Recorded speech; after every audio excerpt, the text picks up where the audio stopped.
Tiniyak ng Metropolitan Manila Development Authority o MMDA ang koordinasyon ng mga government agencies, partikular na sa panahon ng sakuna, tulad na lang ng posibleng pagtama ng The Big One sa Metro Manila. Bukod nga dito ay nagpadala rin sila ng tauhan sa Mindanao para tumulong sa ginagawang rescue and clearing operations. Nakatutok si Victor Liantino.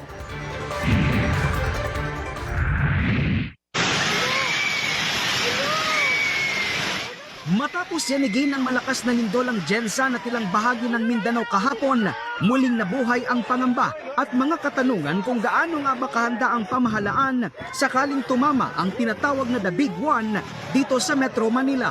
Ayon sa MMDA, unang-una ang MMDA kasi is well coordinated and partner po namin syempre yung DRRMO and syempre Office of Civil Defense na kung saan pag mayroong mga sakuna, may mga kalamidad, kami rin po ang isa sa mga first and foremost, kumbaga forerunner when it comes to rescue operations. nagpadala rin kaagad ang MMDA ng Comprehensive Rescue Team na binubuo ng 10 katao sa Mindanao matapos ang magnitude 7.8 na lindol. Actually, kahapon umaga nangyari yung malakas na earthquake dyan po sa Gensan. And agad-agad naman po nung late afternoon nag-mobilize po tayo. Samantala, handa naman ang ahensya sa pagpasok ng tag-ulan at ngayong pasukan.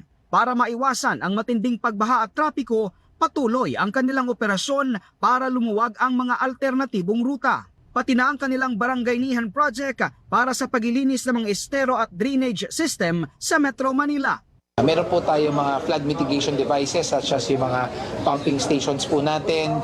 Meron din po tayo mga portable pumping. So lahat po yan naka-standby naman po. Just in case, worst comes to worst, magkaroon po ng pagbaha. Madalas tamaan ng kalamidad ang ating bansa. Kaya't mahalaga pa rin na ang bawat isa sa atin ay laging handa. Na kahit anong mangyari, handa tayo sa anumang sakuna.